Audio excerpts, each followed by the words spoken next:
जय हिंद साथियों, knowledge talking के इस टारगेट पेज में आप सभी का स्वागत है। आज का टॉपिक इतना बेहतरीन है, इतना शानदार है, यदि आप शुरू से लेकर अंत तक बने रह जाते हैं तो आपको मज़ा आ जाएगा। सिर्फ मज़ा ही नहीं, साथ ही साथ आपके एग्ज़ाम के पॉइंट ऑफ व्यू से इतना ज़बरदस्त ये टॉपिक है कि आप सोच नहीं सकते। क्योंकि किसी भी एग्ज़ाम में आप बैठिए, चाहे वो एनएम हो या कोई भी एग्ज़ाम हो, उसमें यकृत से लगभग एक क्वेश्चन रह ही जाता है।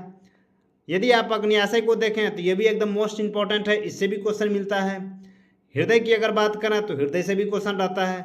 वृक्क की अगर बात करें तो वृक्क से भी क्वेश्चन रहता है, और मानव मस्तिष्क से तो रहता ही है।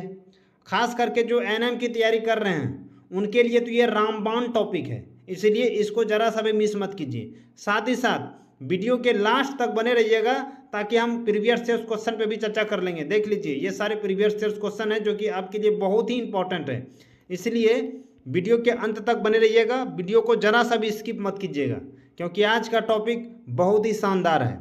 सारे चीज़ों को अच्छे से देखते चलेंगे और पढ़ते चलेंगे और समझते चलेंगे, ठीक है। चलिए स्टार्ट करते हैं। कह रहा है कि मानव शरीर की सबसे बड़ी ग्रंथि, देखिए मानव शरीर की सबसे बड़ी ग्रंथि जो है ये यकृत है। यकृत जो है मानव शरीर की सबसे बड़ी ग्रंथि है, और इसका जो वजन है 1.5 से लेकर 2 kg के आसपास होता है। याद रखिएगा, इसी यकृत से पित्त रस स्रावित होता है। पित्त स्रावित होकर के ये पित्ताशय में स्थिर रहता है। याद रखिएगा, कहेगा पित्त कहाँ जमा रहता है, तो पित्ताशय में जमा रहता है, जिसको इंग्लिश में गॉल ब्लैडर कहते हैं, ठीक है। पित्त जो है पीले हरे रंग का क्षारीय द्रव होता है, और इसका पीएच मान अगर पूछा जाए तो 7.7 होता है। पित्त में पित्त वर्णक पूछा जाए तो 12%, और पित्त में जल की मात्रा पूछा जाए तो 85%। याद रखिएगा, पित्त वर्णक 12%, पित्त वर्णक 12% और पित्त में जल की मात्रा 85%। चलिए अगला कह रहा है कि भविष्य के लिए कौन सा विटामिन आपके लीवर में भंडारित रहता है। यदि ये पूछ लिया जाए कि लीवर में भविष्य के लिए कौन सा विटामिन जो है, कौन सा विटामिन भंडारित रहता है, तो जवाब दीजिएगा विटामिन ए। लीवर में भविष्य के लिए जो है विटामिन ए भंडारित रहता है। क्लियर है। अगला कह रहा है कि रक्त में ग्लूकोज की मात्रा को नियमित बनाए रखता है। देखिए रक्त में जो है ग्लूकोज की मात्रा को नियमित कैसे बनाए रखता है, जब कार्बोहाइड्रेट का उपापचय होने लगता है, अर्थात जब कार्बोहाइड्रेट का पाचन हो रहा होता है, तो उस समय यकृत रक्त के ग्लूकोज वाले भाग को ग्लाइकोजिन में बदल देता है। जब रुधिर में ग्लूकोज की कमी होने लगती है तो उस समय पुनः ग्लाइकोजिन को खंडित कर ग्लूकोज में बदल देता है। इस प्रकार रुधिर में ग्लूकोज की मात्रा को नियमित बनाए रखता है।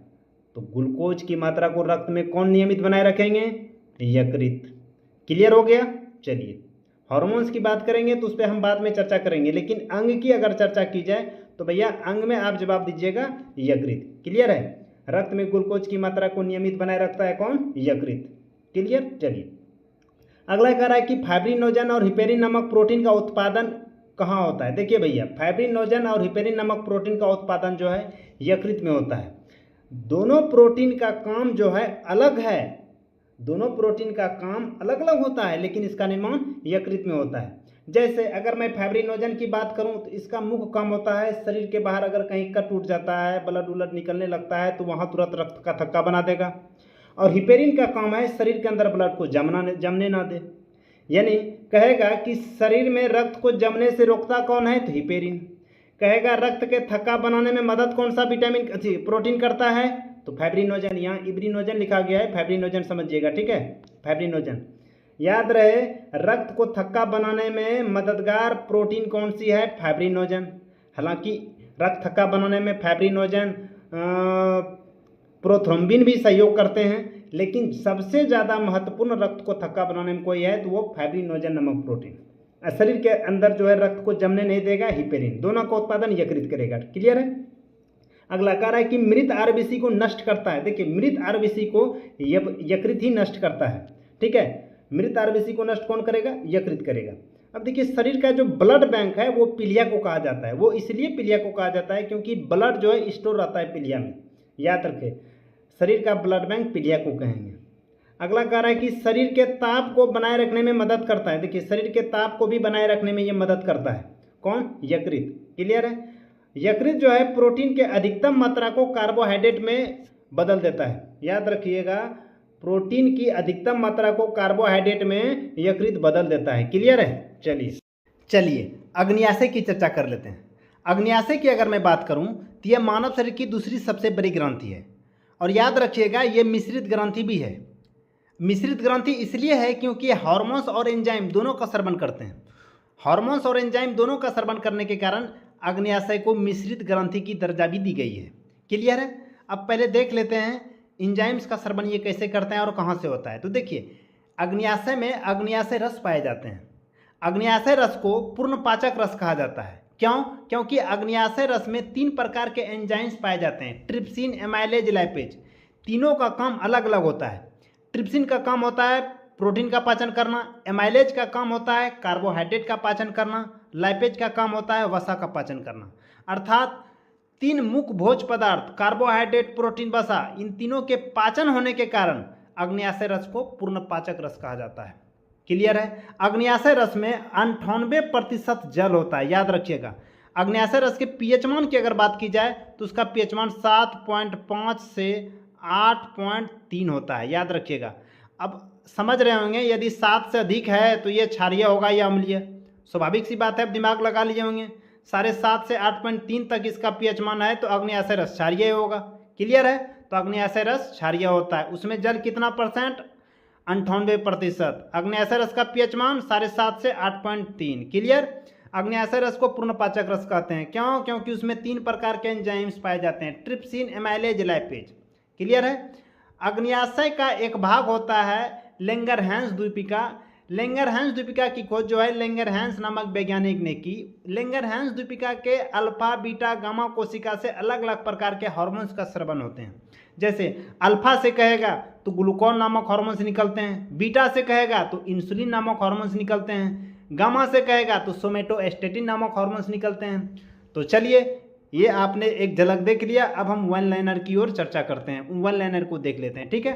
चलिए कह रहा है कि मानव शरीर की दूसरी सबसे बड़ी ग्रंथि, तो देखिए अग्न्याशय जो है मानव शरीर की दूसरी सबसे बड़ी ग्रंथि है। ठीक है।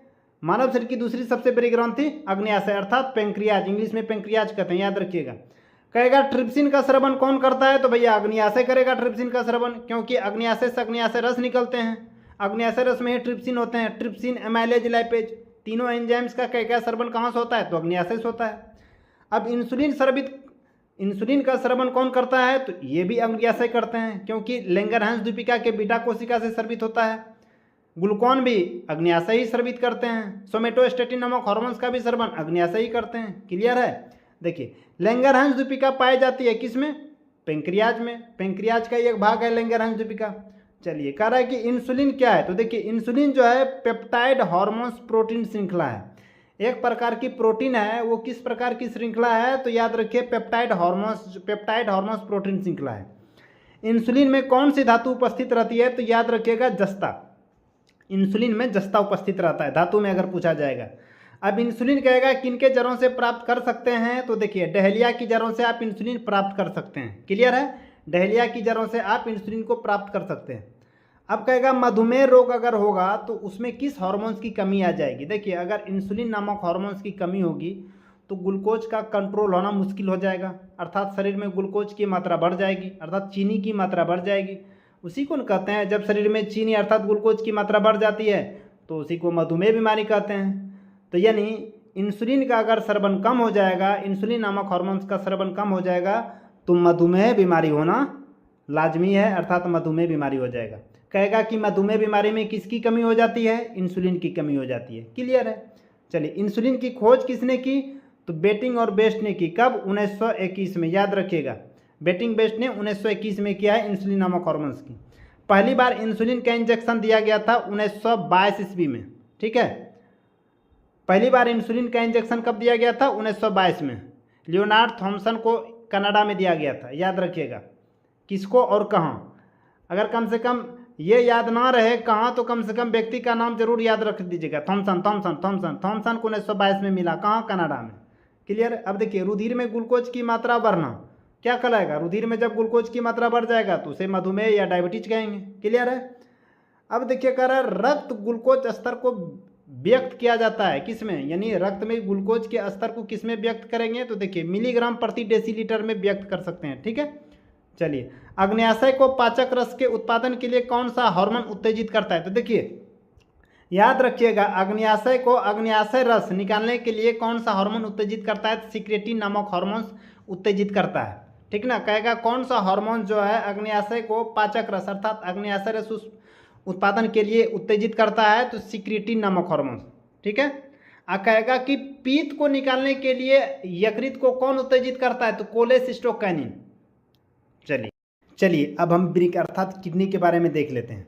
देखिए, ब्रिक अर्थात किडनी की अगर बात करूं तो मनुष्य एवं स्तनधारियों के जो मुख्य उत्सर्जी अंग होते हैं वो ब्रिक होते हैं, जो कि शरीर में जितने भी अपशिष्ट एवं विषैले पदार्थ हैं उसको उत्सर्जित करने का काम करते हैं। तो इस प्रकार मनुष्य एवं स्तनधारियों के मुख्य उत्सर्जी अंग कौन से हो जाएंगे? तो ब्रिक अर्थात किडनी हो जाएंगे। इसके दो भाग होते हैं, बाहरी भाग को कोर्टेक्स कहते हैं और अंदरूनी भाग को मेडुला कहते हैं। ब्रिक का वजन जो होता है वो 140 ग्राम होता है। क्लियर है, ब्रिक का वजन 140 ग्राम होता है। ब्रिक की जो कार्यात्मक इकाई होती है वो नेफ्रॉन होती है। याद रखिएगा, ब्रिक की कार्यात्मक इकाई नेफ्रॉन, बहुत ही इंपॉर्टेंट वीवीआई क्वेश्चन है। ब्रिक की कार्यात्मक इकाई कितना बार पूछा गया है एग्जाम में, इसलिए याद रखिएगा। अब देखिए, मूत्र का जो निर्माण होता है वो ब्रिक में होता है। क्लियर है, मूत्र का निर्माण ब्रिक में होता है। वो कैसे होता है उसके बारे में ही चर्चा करेंगे। देखिए, मूत्र जो है अम्लीय होता है, इसका पीएच मान 6 होता है। याद रखिएगा। क्लियर है। अब देखिए, एक स्वस्थ मनुष्य जो है प्रतिदिन कितना मूत्र का निर्माण करता है? तो याद रखिए, एक स्वस्थ मनुष्य प्रतिदिन जो है 1.5 लीटर पेशाब करता है। क्लियर, कितना? 1.5 लीटर। मूत्र में कहेगा कौन सी विटामिन होती है? तो भैया मूत्र में विटामिन सी होती है। ठीक ना। अब देखिए, मानव गुर्दे में बनने वाली पथरी जो होती है वो किसकी बनी होती है? तो देखिए, कैल्शियम ऑक्जिलेट की बनी होती है। मानव के गुर्दे में जो पथरी बनी होती है वो कैल्शियम ऑक्जिलेट की। क्लियर। चलिए, मूत्र का रंग हल्का पीला किसके कारण होता है? तो यूरोक्रोम के कारण होता है। यूरोक्रोम कैसे बनता है? तो हीमोग्लोबिन के विखंडन से बनता है। याद रखिएगा। अगला कह रहा है कि रक्त से यूरिया को कौन अलग करता है? तो याद रखिएगा, ब्रिक अलग करता है। रक्त से यूरिया को कौन अलग करता है? तो ब्रिक करता है। सर्वाधिक यूरिया पाया जाता है कहेगा किसमें? तो मूत्र में। किसमें? मूत्र में। सर्वाधिक यूरिया मूत्र में पाया जाता है। साथ ही साथ शरीर में यूरिया किस अंग में बनता है? तो देखिए, यकृत में। कैसे? अमोनिया को ये यूरिया में बदल देता है। जब प्रोटीन का पाचन हो रहा होता है तो उस समय यकृत क्या करता है? प्रोटीन के पाचन के दौरान विषैला अमोनिया का उत्पादन होता है, उसी समय यकृत उस अमोनिया को यूरिया में बदल देता है। ठीक ना। तो कहेगा शरीर में यूरिया किस अंग में बनता है? तो याद रखिएगा, यकृत में बनता है। शरीर में यूरिया किस अंग में? तो यकृत में बनता है। लेकिन यूरिया सर्वाधिक मात्रा में पाया जाता है मूत्र में। और यूरिया को रक्त से अलग कौन करता है? तो ब्रिक करता है, जो कि पेशाब के रूप में बाहर निकाल देते हैं। चलिए, मूत्र दुर्गंध देता है किसके कारण? यूरिया के कारण। याद रखिएगा, मूत्र दुर्गंध देता है यूरिया के कारण। चलिए अब हम मानव मस्तिष्क की चर्चा करेंगे। देखिए, मानव मस्तिष्क की अगर मैं बात करूं तो यह तंत्रिका ऊतकों से बना होता है। मस्तिष्क का वजन लगभग 1300 ग्राम से लेकर 1400 ग्राम के आसपास होता है। याद रखिएगा। मस्तिष्क के भाग की अगर मैं बात करूं तो इनके 3 भाग होते हैं, अग्र मस्तिष्क, मध्य मस्तिष्क, पश्च मस्तिष्क। इन पर थोड़ा गौर से चर्चा करेंगे। चलिए, जैसे कि अभी हमने कहा कि इसको थोड़ा विस्तार से देखते हैं। तो देखिए, मस्तिष्क के 3 भाग, जैसे कि पहला है अग्र मस्तिष्क, दूसरा है मध्य मस्तिष्क और लास्ट में है पश्च मस्तिष्क। ये जो अग्र मस्तिष्क है इसको भी 2 भागों में बटा है, एक सेरिब्रम और दूसरा डायनेसेफेनॉल। और मध्य मस्तिष्क को भी 2 भागों में बटा है, कार्पोरा क्वाड्रिजेमिना और सेरिब्रल पेंडिकल। और पश्च मस्तिष्क को भी 2 भागों में बटा गया है, सेरिबेलम और मेडुला ऑब्लांगोसा। यहाँ जो डायनेसेफेनॉल देख रहे हैं इसको 2 भागों में बटा गया है, एक थैलेमस और हाइपोथैलेमस। देखिए, सभी का काम अलग अलग होता है। जैसे ये सेरिब्रम, इसको परम मस्तिष्क भी कहते हैं, ये मस्तिष्क का सबसे विकसित भाग होता है। सोचने समझने की जो क्षमता होती है इसी सेरिब्रम के माध्यम से, ये बुद्धिमती जितने भी ज्ञानेंद्रियों का केंद्र यही सेरिब्रम है। थैलेमस का मुख्य काम होता है दर्द, ठंडा, गर्म को पहचानने का। हाइपोथैलेमस की अगर बात की जाए तो जितने भी अंतःस्रावी ग्रंथि है उससे जो हार्मोन्स का स्रवण होता है, उस हार्मोन्स, खास करके याद रखिएगा, अंतःस्रावी ग्रंथि से स्रवित होने वाले जितने भी हार्मोन्स होते हैं उन पर इसका नियंत्रण होता है। खासकर पीयूष ग्रंथि से स्रवित होने वाले जो हार्मोन्स होते हैं उस पर इसका ज़्यादा फोकस रहता है, हाइपोथैलेमस का। इसके साथ ही साथ ये भूख, प्यास, प्यार, ताप, घृणा, ब्लड प्रेशर, ये सभी को कंट्रोल करके रखता है कौन? हाइपोथैलेमस। और ये जो कार्पोरा क्वाड्रिजेमिना है ये श्रवण और दृष्टि पर नियंत्रण रखता है। याद रखिएगा, श्रवण और दृष्टि पर कौन नियंत्रण रखता है? तो कार्पोरा क्वाड्रिजेमिना। सेरिब्रल पेंडिकल जो है इसको क्रूरा सेरिब्री भी कहते हैं। कौन, मतलब ये सेरिब्रल पेंडिकल को क्रूरा सेरिब्री के नाम से भी जाना जाता है। ये मस्तिष्क के अन्य भागों को मेरुरज्जु से जोड़ने का काम करता है। और ये जो सेरिबेलम है, सेरिबेलम का मुख्य काम होता है शरीर को कंट्रोल रखना, अर्थात शरीर को संतुलित बनाए रखना। और लास्ट में ये जो मेडुला ऑब्लांगोसा देख रहे हैं, ये मस्तिष्क का सबसे पीछे का हिस्सा होता है। इसका भी मुख्य जो काम है वो हृदय की स्पंदन को कंट्रोल करना, अर्थात हृदय की धड़कन को कंट्रोल करना, साथ ही साथ ब्लड प्रेशर को भी ये कंट्रोल करते हैं। और आप जो श्वास लेते हैं उसको ये कंट्रोल, सबसे ज़्यादा महत्वपूर्ण चीज़ जो श्वास लेते हैं उसको कहेगा कौन कंट्रोल करता है, तो ये मेडुला ऑब्लांगोसा। क्लियर है? चलिए अब हम वन लाइनर की ओर ध्यान देते हैं। कहेगा कि मस्तिष्क का सबसे विकसित भाग, देखिए मस्तिष्क का यानी मानव मस्तिष्क का सबसे विकसित एवं सबसे बड़ा भाग सेरिब्रम, अभी तुरंत बताएं, जिसको परम मस्तिष्क भी कहते हैं। कहेगा सेरिब्रम किसका उपभाग है, तो सिंपल सी बात है अग्र मस्तिष्क का उपभाग है। अग्र मस्तिष्क में आते हैं सेरिब्रम। मनुष्य की चेतना, तर्क, स्मरण क्षमता, बुद्धि को नियंत्रित करता है कौन, सेरिब्रम, अभी तुरंत बताए हैं। मनुष्य की चेतना, तर्क, स्मरण क्षमता, बुद्धि को कौन कंट्रोल करेगा, ये सेरिब्रम करेंगे।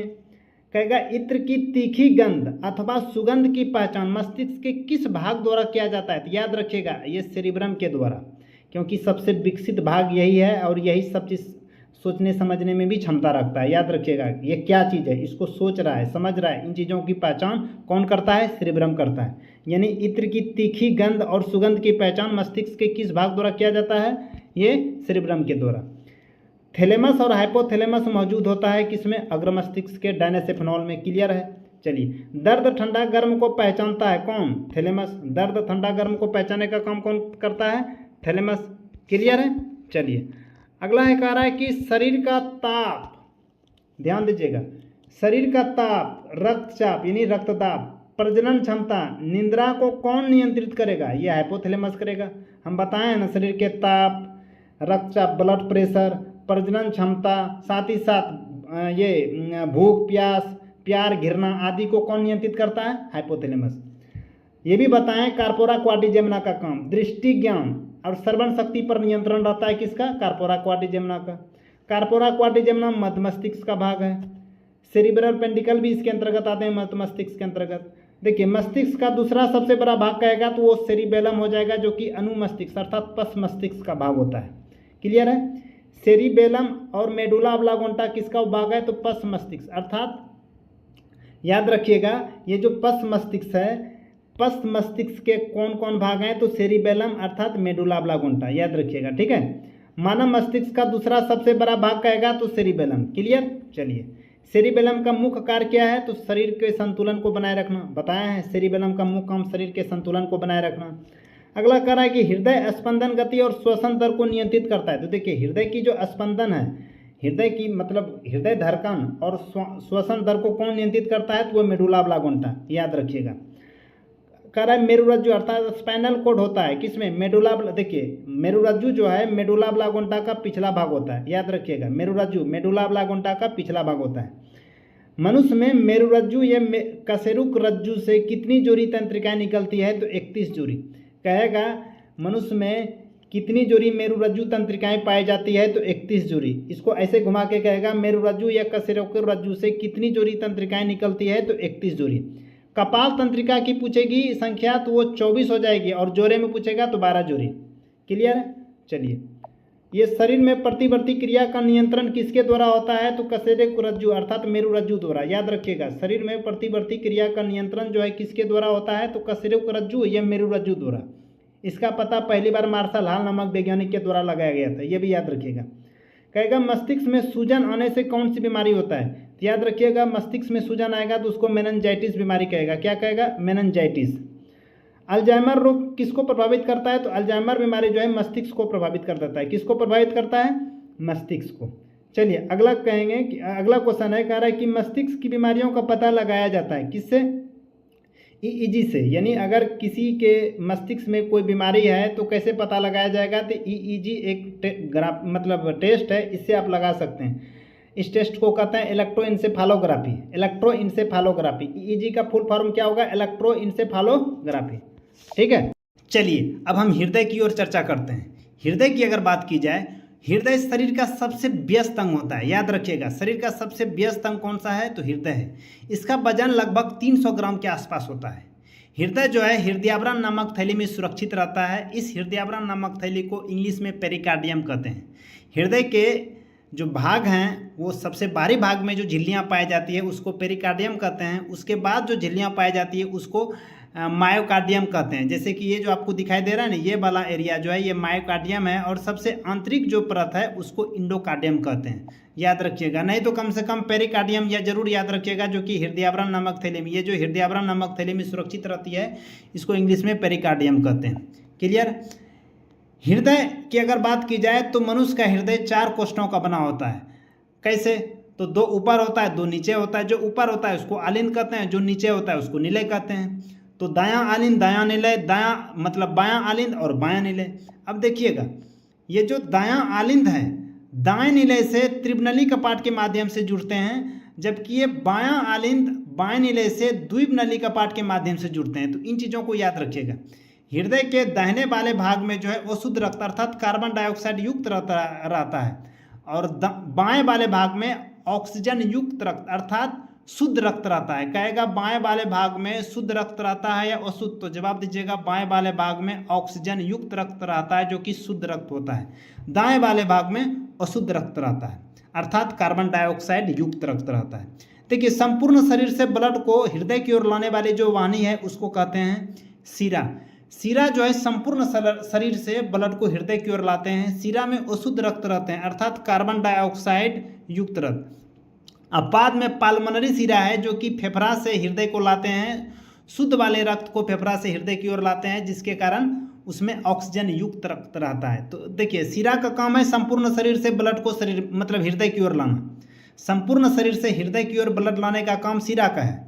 तो संपूर्ण शरीर से लाएगा तो अशुद्ध रक्त लाएगा अर्थात कार्बन डाइऑक्साइड युक्त रक्त। लेकिन पाल्मोनरी शिरा या फुफ्फुस शिरा जिसको कहते हैं, वो जो है शुद्ध रक्त अर्थात ऑक्सीजन युक्त रक्त को लाते हैं। क्लियर है?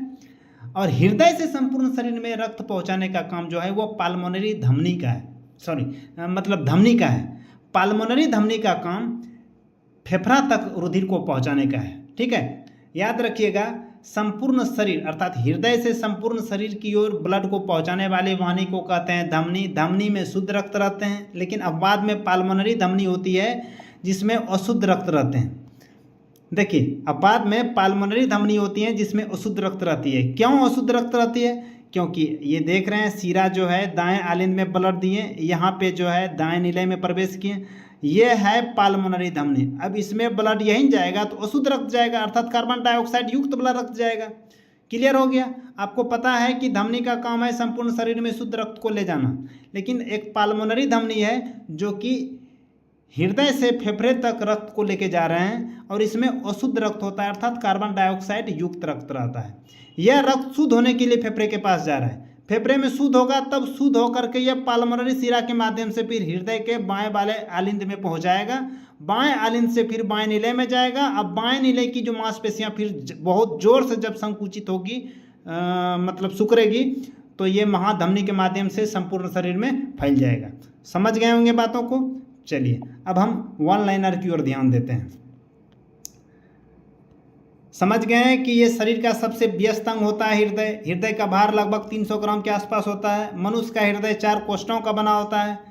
हृदय का मुख्य कार्य होता है शरीर के विभिन्न भागों तक रक्त का पहुंचाना। सही बात है, हृदय का मुख्य काम होता है वो भी शुद्ध रक्त को पहुंचाना।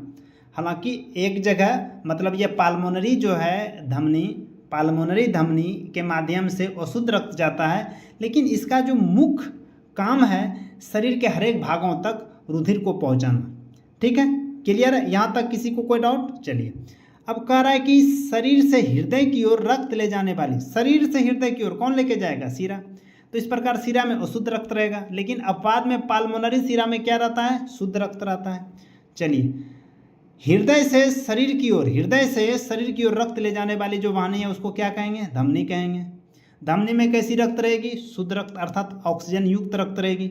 लेकिन अपवाद में जो पाल्मोनरी धमनी है, पाल्मोनरी धमनी में कार्बन डाइऑक्साइड युक्त रक्त रहती है अर्थात अशुद्ध रक्त रहती है। कहेगा अशुद्ध रक्त अर्थात कार्बन डाइऑक्साइड युक्त रक्त का संवहन कौन करता है? तो कार्बन डाइऑक्साइड युक्त रक्त का संवहन एक तो पाल्मोनरी धमनी जिसको फुफ्फुस धमनी कहते हैं वो तो करते ही हैं, और साथ ही साथ शिरा में भी अशुद्ध रक्त का मतलब संवहन होता है। शिरा भी तो अशुद्ध रक्त को ही लाते हैं। अब बाद में पाल्मोनरी शिरा शुद्ध रक्त को लाते हैं, मतलब वो शुद्ध रक्त को लाते हैं, लेकिन शिरा का तो भी काम वही है। चलिए, शुद्ध रक्त यानी ऑक्सीजन युक्त रक्त का संवहन। देखिए, ऑक्सीजन युक्त रक्त जो है फुफ्फुस शिरा करते हैं, लेकिन मूल रूप से अगर देखा जाए तो धमनी भी तो करते हैं, क्योंकि हृदय से संपूर्ण शरीर की ओर रक्त ले जाने का काम किसका है? शुद्ध रक्त ले जाने का काम धमनी का है। क्लियर है? चलिए, मनुष्य का हृदय मनुष्य का जो हृदय है वो प्रति मिनट कितनी बार धड़कता है? तो 72 बार धड़कता है। कहेगा भ्रूण की अवस्था में कितना बार? तो 150 बार। अगर एक बार धड़केगा तो कितना ml पानी कितना ml रक्त पंप करेगा? तो 70 ml, याद रखिएगा। ठीक है, एक बार धड़कने से 70 ml रक्त पंप करता है।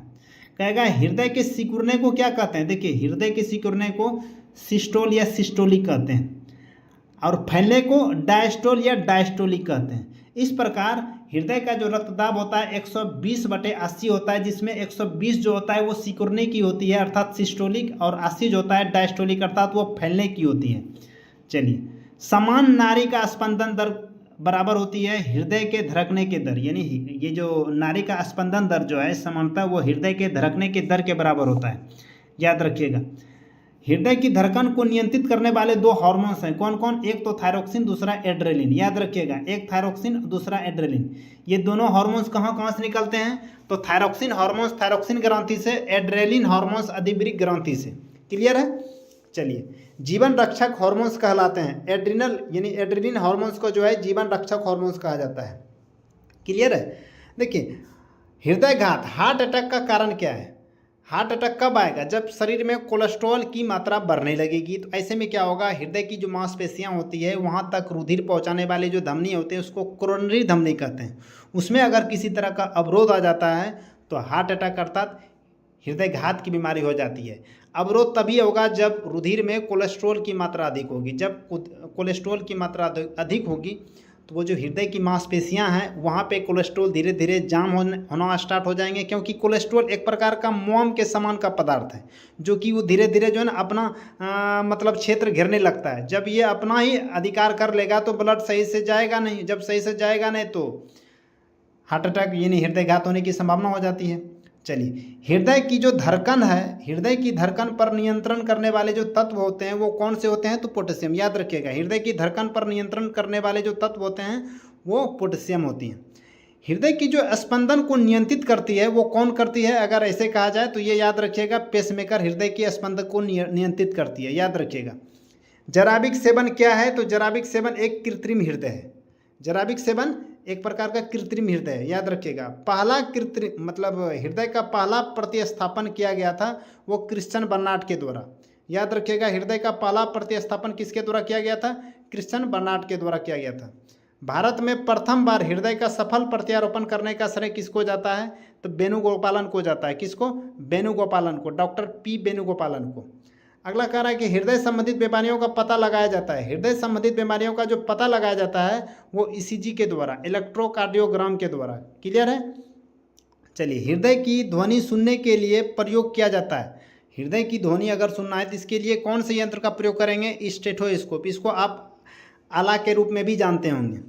चलिए, हृदय जो है, हृदय प्रति मिनट रक्त पंप करता है। देखिए, हृदय प्रति मिनट कितना रक्त पंप करता है? तो याद रखिए 5 से 6 लीटर प्रति मिनट ये रक्त पंप करता है। क्लियर? चलिए अब प्रीवियस ईयर्स क्वेश्चन पे भी चर्चा कर लेते हैं। देखिए, पित्त किसके द्वारा स्रावित होता है? तो पित्त जो है यकृत के द्वारा स्रावित होता है। इसका सही आंसर क्या हो जाएगा? Option number A. चलिए आगे बात करते हैं। कह रहा है कि मूत्र का पीएच मान कितना होता है? तो देखिए, मूत्र का पीएच मान 6 होता है। इसका सही आंसर क्या हो जाएगा? ऑप्शन नंबर सी। क्लियर है? चलिए आगे बढ़ते हैं। अगला कह रहा है कि इंसुलिन किसके द्वारा स्रावित होता है? तो देखिए, इंसुलिन जो है अग्न्याशय के द्वारा स्रावित होता है। तो इसका सही आंसर क्या हो जाएगा? Option number B. चलिए आगे बढ़ते हैं। अगला कह रहा है कि मानव शरीर की सबसे बड़ी ग्रंथि कौन सी है? तो देखिए, मानव शरीर की सबसे बड़ी ग्रंथि यकृत है। इसका सही आंसर क्या हो जाएगा? Option number A. क्लियर है? चलिए नेक्स्ट क्वेश्चन। कह रहा है मानव मस्तिष्क का सबसे बड़ा भाग कौन सा है। देखिए मानव मस्तिष्क का सबसे बड़ा भाग सेरिब्रम होता है, जो कि ऑप्शन में देख लेते हैं कि कहाँ मिलता है सेरिब्रम। ऑप्शन ए में सेरिबेलम है, ऑप्शन बी में ही सेरिब्रम मिल गया, तो इसका आंसर क्या हो जाएगा, ऑप्शन नंबर बी सेरिब्रम, मानव मस्तिष्क का सबसे बड़ा भाग। अगला कह रहा है कि मनुष्य के हृदय में कितने कोष्ठ होते हैं। देखिए मनुष्य के जो हृदय हैं उसमें 4 कोष्ठ होते हैं, तो इसका सही आंसर क्या हो जाएगा, ऑप्शन नंबर डी 4। क्लियर है। चलिए अगला क्वेश्चन कह रहा है कि इंसुलिन की खोज किसने की। देखिए इंसुलिन की खोज 1921 में बेटिंग और बेस्ट ने की थी, तो इसका सही आंसर क्या हो जाएगा, ऑप्शन नंबर ए बेटिंग और बेस्ट। कब, 1921 में। चलिए यूरिया का निर्माण कहाँ होता है। तो देखिए यूरिया का निर्माण यकृत में होता है, तो इसका सही आंसर क्या हो जाएगा, ऑप्शन नंबर बी। क्लियर है। चलिए अगला क्वेश्चन कह रहा है पेस मेकर का संबंध किससे है। तो देखिए पेस मेकर का संबंध हृदय से है, तो इसका सही आंसर क्या हो जाएगा, हृदय, ऑप्शन नंबर सी। क्लियर। चलिए अगला क्वेश्चन कह रहा है कि ईसीजी द्वारा किसकी जांच की जाती है। ईसीजी द्वारा किसकी जांच की जाती है, तो ईसीजी द्वारा जो है हृदय की जांच की जाती है। ईसीजी का फुल फॉर्म इलेक्ट्रोकार्डियोग्राफी होता है, तो याद रखिएगा इन चीज़ों को। ईसीजी द्वारा किसकी जांच होती है, तो वो हृदय की, तो इसका सही आंसर क्या हो जाएगा, ऑप्शन नंबर ए। क्लियर है। ईसीजी का फुल फॉर्म इलेक्ट्रोकार्डियोग्राम होता है, ग्राफीन है इलेक्ट्रोकार्डियोग्राम। गुर्दे की कार्यात्मक इकाई क्या कहलाती है। तो याद रखें गुर्दे की जो कार्यात्मक इकाई है उसको नेफ्रॉन कहते हैं। क्लियर है। नेफ्रॉन, गुर्दे अर्थात किडनी, ब्रिक की कार्यात्मक इकाई को नेफ्रॉन कहते हैं, और तंत्रिका तंत्र की जो कार्यात्मक इकाई होती है वो न्यूरॉन होती है। याद रखिएगा गुर्दे अर्थात ब्रिक, किडनी की जो कार्यात्मक इकाई है वो नेफ्रॉन है, जो कि ऑप्शन नंबर सी इसका सही हो जाएगा। चलिए अगला क्वेश्चन देखते हैं। अगला कह रहा है कि लैंगरहैंस की द्वीपिका पाई जाती है किसमें। तो देखिए लैंगरहैंस की द्वीपिका जो है वो अग्न्याशय में पाई जाती है, जिसकी खोज लैंगरहैंस नामक वैज्ञानिक ने की थी, तो इसका सही आंसर क्या हो जाएगा, अग्न्याशय, अर्थात ऑप्शन नंबर सी। चलिए अगला क्वेश्चन देखते हैं। कह रहा है कि इंसुलिन एक प्रकार का क्या है। तो देखिए भैया इंसुलिन एक प्रकार का हार्मोन्स है, जो कि अग्न्याशय के लैंगरहैंस द्वीपिका में पाए जाने वाले एक बीटा कोशिका से निकलती है। तो इंसुलिन एक प्रकार का हार्मोन्स है, तो ये हार्मोन्स किस में मिल रहा है, तो ऑप्शन नंबर बी में, तो इसका सही आंसर क्या हो जाएगा, ऑप्शन नंबर बी। चलिए आगे बढ़ते हैं। कह रहा है मानव मस्तिष्क में बुद्धि का केंद्र किसको कहते हैं। मानव मस्तिष्क में बुद्धि का जो है केंद्र किसको कहते हैं, तो बुद्धि का केंद्र सेरिब्रम को कहते हैं, तो इसका सही आंसर क्या हो जाएगा, ऑप्शन नंबर बी। चलिए नेक्स्ट कह रहा है मनुष्य का हृदय प्रति मिनट कितना धड़कता है। तो देखिए मनुष्य का हृदय 1 मिनट में 72 बार धड़कता है, तो इसका सही आंसर क्या हो जाएगा, ऑप्शन नंबर सी। चलिए अगला क्वेश्चन कह रहा है अल्जाइमर रोग किससे संबंधित है, यानी अल्जाइमर रोग किसको प्रभावित करता है। तो देखिए अल्जाइमर रोग जो है मस्तिष्क को प्रभावित करता है, तो इसका सही आंसर क्या हो जाएगा, option number B. Next question कह रहा है कि हृदय का भार लगभग कितना ग्राम होता है। तो देखिए हृदय का भार जो है वो लगभग 300 ग्राम के आसपास होता है, तो देख लेते हैं 300 ग्राम किस में मिलता है। ऑप्शन ए में है 100 ग्राम, बी में है 200 ग्राम, सी में है 300 ग्राम, तो इसका सही आंसर क्या हो जाएगा, ऑप्शन नंबर सी। क्लियर है। चलिए अगला क्वेश्चन कह रहा है हृदय प्रति मिनट कितना पंप करता है। देखिए हृदय जो है प्रति मिनट कितना रक्त पंप करता है, तो प्रति मिनट जो है 5 से 6 लीटर रक्त को पंप करता है, तो इसका सही आंसर क्या हो जाएगा, ऑप्शन नंबर सी 5 से 6 लीटर। चलिए अगला क्वेश्चन ब्रिक का बाहरी भाग। देखिए ब्रिक के 2 भाग हैं, बाहरी भाग को कोर्टेक्स कहते हैं, अंदरूनी भाग को मेडुला कहते हैं, तो इसके जो बाहरी भाग हैं बाहरी भाग को कोर्टेक्स कहते हैं, तो इसका सही आंसर क्या हो जाएगा, ऑप्शन नंबर ए। चलिए अगला क्वेश्चन कह रहा है कि यकृत में भविष्य के लिए कौन सी विटामिन संचित रहती है। तो भविष्य के लिए यकृत में जो है विटामिन ए संचित रहती है, तो इसका सही आंसर क्या हो जाएगा, ए। अगला क्वेश्चन कह रहा है कि मूत्र किसके कारण दुर्गंध देता है। तो याद रखिए मूत्र जो दुर्गंध देता है वो यूरिया के कारण दुर्गंध देता है, तो इसका सही आंसर क्या हो जाएगा, ऑप्शन नंबर ए। चलिए अगला क्वेश्चन कह रहा है ईईजी इलेक्ट्रोइंसेफेलोग्राफी किससे संबंधित है। तो देखिए इलेक्ट्रोइंसेफेलोग्राफी मस्तिष्क के कार्य से संबंधित है, तो इस प्रकार इसका सही आंसर क्या हो जाएगा, ऑप्शन नंबर ए। चलिए अगला क्वेश्चन कह रहा है इंसुलिन में उपस्थित धातु कौन सी होती है। तो ध्यान दीजिए इंसुलिन में जस्ता धातु उपस्थित होती है, तो अब देख लेते हैं किस ऑप्शन में जस्ता मिल रहा है। तो देखिए इसका सही आंसर क्या हो जाएगा, ऑप्शन नंबर सी। सी में जस्ता उपस्थित है, जो कि इंसुलिन में उपस्थित रहता है। क्लियर है। चलिए मूत्र का रंग हल्का पीला होता है किसके कारण। तो याद रखें मूत्र का रंग हल्का पीला उसमें उपस्थित यूरोक्रोम के कारण होता है, तो इसका सही आंसर क्या हो जाएगा, option number C urochrome. Clear. चलिए अगला क्वेश्चन मधुमेह किसके कारण होता है? तो देखिए मधुमेह जो है इंसुलिन की कमी के कारण होता है। तो इसका सही आंसर क्या हो जाएगा? ऑप्शन नंबर बी, इंसुलिन की कमी। चलिए अगला क्वेश्चन कह रहा है कि शरीर से हृदय की ओर रक्त ले जाने वाली वाहिनी को क्या कहते हैं? शरीर से हृदय की ओर रक्त ले जाने वाली रक्त वाहिनी को क्या कहते हैं? तो शरीर से हृदय की ओर जो रक्त लेके जा रहा है उसको कहते हैं सीरा। क्लियर है? क्योंकि शरीर से हृदय की ओर लेके जा रहा है और सीरा में अशुद्ध रक्त रहता है अर्थात कार्बन डाइऑक्साइड युक्त रक्त। अपवाद में पाल्मोनरी सीरा में ऑक्सीजन युक्त रक्त रहता है। क्लियर है? चलिए अगला है कह रहा है कि हृदय से शरीर की मतलब हृदय से रक्त को शरीर के विभिन्न भागों तक पहुंचाने वाली जो रक्त वाहिनी है उसको क्या कहते हैं? तो उसको धमनी कहते हैं। धमनी में शुद्ध रक्त रहता है ऑक्सीजन युक्त रक्त। अपवाद में पाल्मोनरी धमनी में जो है कार्बन डाइऑक्साइड युक्त रक्त रहता है अशुद्ध रक्त। ठीक है? क्यों अपवाद है वो आपको मैंने बता दिया है वीडियो में, आप एक बार उनको देख लीजिएगा। हृदय की ध्वनि सुनने के लिए किस यंत्र का प्रयोग करते हैं? तो हृदय की ध्वनि अगर सुनना हो तो उसके लिए स्टेथोस्कोप का प्रयोग करते हैं। तो ठीक है, तो देख लेते हैं स्टेथोस्कोप किस में मिलता है। तो ऑप्शन नंबर ए में होरोस्कोप है, ऑप्शन नंबर बी में स्टेथोस्कोप है। तो इसका सही आंसर क्या हो जाएगा? Option number B, stethoscope. Clear? चलिए कह रहा है मेरुरज्जु से कितनी जोड़ी तंत्रिकाएं निकलती हैं? तो मेरुरज्जु से जो है 31 जोड़ी तंत्रिकाएं निकलती हैं। तो इसकी सही आंसर क्या हो जाएगी? Option number D. चलिए अगला क्वेश्चन, अशुद्ध रक्त का संवहन करता है। देखिए अशुद्ध रक्त का संवहन महाशिरा भी करता है और पाल्मोनरी धमनी भी करता है अशुद्ध रक्त का संवहन। तो देख लेते हैं कौन कौन इसमें दिया हुआ है। देखिए महाशिरा नहीं दिया हुआ है, पाल्मोनरी अर्थात फुफ्फुस धमनी दिया हुआ है। तो इसका सही आंसर क्या हो जाएगा? फुफ्फुस धमनी। कह रहा है शुद्ध रक्त का संवहन करता है। देखिए शुद्ध रक्त का संवहन दो चीजें करते हैं, एक तो धमनी हो जाएंगे जो कि संपूर्ण शरीर की ओर रक्त लेके जा रहे हैं शुद्ध रक्त को, और दूसरा पाल्मोनरी सीरा हो जाएंगे। देख लेते हैं ऑप्शन में कौन कौन सा मिल रहा है। एक तो धमनी बोले हैं, धमनी ऑप्शन में नहीं दिखाई दे रहा है, फुफ्फुस सीरा दिखाई दे रहा है, फुफ्फुस सीरा अर्थात पाल्मोनरी सीरा। इसका सही आंसर क्या हो जाएगा? फुफ्फुस सीरा या पाल्मोनरी सीरा। चलिए अब कह रहा है इंसुलिन किस पौधे की जड़ों से प्राप्त होती है? तो देखिए इंसुलिन जो है डहलिया की जड़ों से प्राप्त होती है। इस प्रकार इसका सही आंसर क्या हो जाएगा? Option number B. चलिए अगला क्वेश्चन, हृदय का पहला प्रतिस्थापन किसके द्वारा किया गया था? तो देखिए हृदय का पहला प्रतिस्थापन जो है क्रिश्चियन बर्नार्ड के द्वारा किया गया था। इसका सही आंसर क्या हो जाएगा? Option number B. चलिए अगला है कह रहा है शरीर में रक्त को जमने से रोकता है। देखिए शरीर में रक्त को जमने नहीं देगा कौन सा प्रोटीन? तो हिपेरिन नामक प्रोटीन। हिपेरिन नामक प्रोटीन शरीर के अंदर रक्त को जमने नहीं देता है। इसका सही आंसर क्या हो जाएगा? Option number B.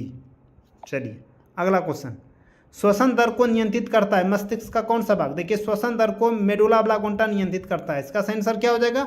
Option number D.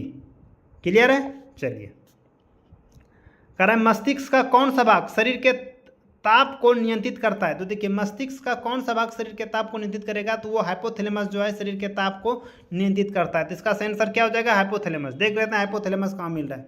तो देखिए ऑप्शन नंबर बी में हाइपोथैलेमस मिल रहा है। क्लियर है? चलिए अगला, मानव मस्तिष्क का मुख्य सोचने वाला भाग यानी सोचने वाला भाग मानव मस्तिष्क का कौन सा भाग है? तो देखिए परम मस्तिष्क जिसको श्रीब्रह्म भी कहते हैं। श्रीब्रह्म का मुख्य काम होता है सोचने का। तो इसका सही आंसर क्या हो जाएगा? ऑप्शन नंबर ए, परम मस्तिष्क। चलिए अगला क्वेश्चन, मानव शरीर की दूसरी सबसे बड़ी ग्रंथि कौन सी है? तो देखिए मानव शरीर की पहली सबसे बड़ी ग्रंथि यकृत है और दूसरी सबसे बड़ी ग्रंथि अग्न्याशय है। तो इसका सही आंसर क्या हो जाएगा? ऑप्शन नंबर बी, अग्न्याशय। अगला क्वेश्चन, पित्त किस में जमा होता है? तो देखिए पित्त जो है पित्ताशय में जमा होता है। यकृत से निकलता है लेकिन पित्त पित्ताशय में जमा होता है जो कि नाशपाती आकार की थैली होती है। इस प्रकार इसका सही आंसर क्या हो जाएगा? Option number B. चलिए अगला क्वेश्चन, कह रहा जीवन रक्षक हार्मोन किसको कहते हैं? तो देखिए जीवन रक्षक हार्मोन्स एड्रिनल हार्मोन्स को कहते हैं। इसका सही आंसर क्या हो जाएगा? Option number A. चलिए अगला क्वेश्चन है कह रहा है कि जराविक सेवन क्या है? तो देखिए जराविक सेवन एक कृत्रिम हृदय है। कृत्रिम हृदय है, देख लेते हैं किसमें कृत्रिम हृदय मिल रहा है। ऑप्शन नंबर ए में इलेक्ट्रॉनिक पैर है, ऑप्शन नंबर बी में कृत्रिम नेत्र है, ऑप्शन नंबर सी में कृत्रिम हृदय है। इसका सही आंसर क्या हो जाएगा? ऑप्शन नंबर सी, कृत्रिम हृदय। साथियों आज का टॉपिक पूरी तरह से कंप्लीट हो गया। अब हम मिलेंगे अगले पार्ट में, तब तक के लिए धन्यवाद। और इस सभी चीज़ों को अच्छे से समझिए और जितने भी मैंने अभी चर्चा किए क्वेश्चन पे उनको दोबारा भी देखिए। अगर एक बार में समझ नहीं आता है उसको दोबारा देखिए, बहुत ही इंपॉर्टेंट क्वेश्चन है और आशा करता हूँ कि आपको पढ़ाई करने में आज बहुत ही मज़ा लगा होगा। मिलते हैं नेक्स्ट वीडियो में।